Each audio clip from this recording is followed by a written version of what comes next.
Muy bien, yo les vengo a presentar la práctica en donde estaremos viendo la transmisión de la señal de al Arduino con el sensor MPU6050 para la verificación de las señales de los ángulos en donde se estará ejecutando gracias a la conexión I2C que tengo en los dos Arduinos. Gracias a esto necesité dos computadoras, uno para enviar el código del angular a donde quiero que me dirija. Por ejemplo, si yo quiero seleccionar 90 grados, ahora estará mandando la señal al servomotor. Como vemos, el ángulo de transmisión cambia y se ve reflejado en las gráficas gracias a las señales. Por ejemplo, si yo hago un cambio mostrando 60 grados,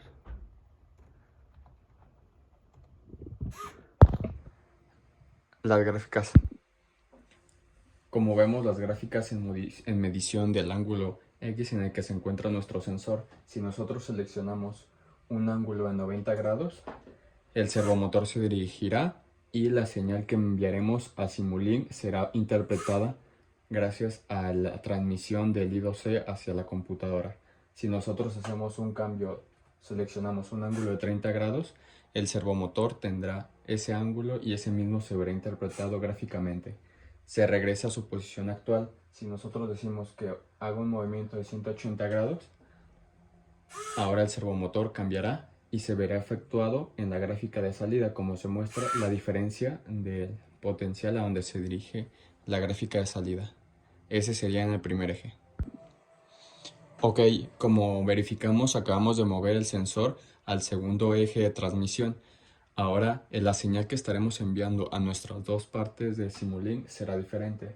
Si quiero enviar un ángulo de 45 grados, el servomotor se posicionará y este enviará la señal a la entrada de la variación en el eje con respecto a Z. Este se estará midiendo. Si enviamos 60 grados,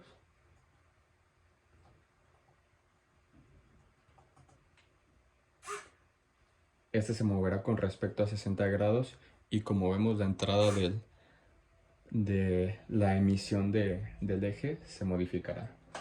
Igual si otra vez medimos con respecto a 160 grados,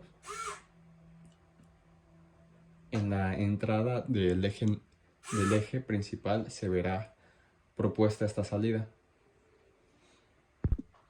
Muy bien, y en el último eje se verá modificado en el eje Y, el cual mostraremos a nuestra salida el cambio del giro. Si nosotros seleccionamos 90 grados, su ángulo se mandará a la posición en donde se encuentra ese ángulo. De regreso, se volverá a modificar y alineará este ángulo. Como vemos arriba en la pantalla principal, estaremos viendo la aceleración en la que se efectúa el cambio. Si nosotros seleccionamos 70 grados, el ángulo hará un cambio para llegar a la inclinación adecuada. Regresándose a su ángulo principal, este se verá con su principal eje de rotación.